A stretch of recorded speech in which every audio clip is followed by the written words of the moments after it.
I think most people have at least one great idea in their lifetime, and often many more than that.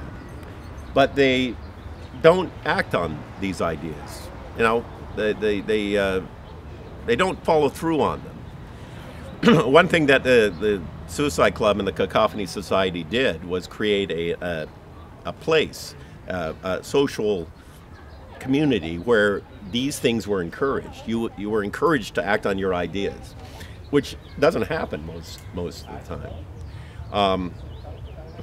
Now there was an early event that I did. I use this notion of aborted ideas as a premise for a play. And John Law and I did this play in an old abandoned theater on Haight Street called the Straight Theater, which there were a lot of. I mean, there was detritus of all kinds of things in San Francisco when I moved. When I moved to San Francisco in '76, all kinds of wonderful abandoned buildings, and we did events in them.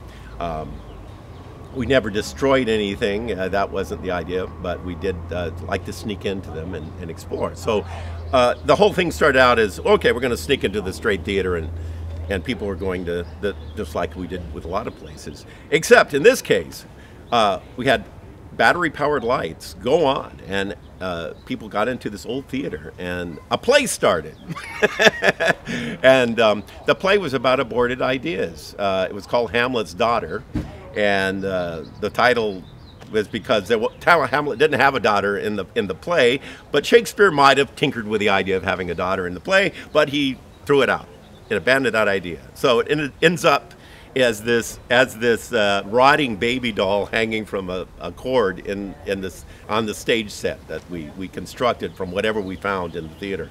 The idea was everything's kind of half finished and half completed, and the keeper is going around that I played and trying to, you know, dust off these old things and try to maintain these things for some indefinite future.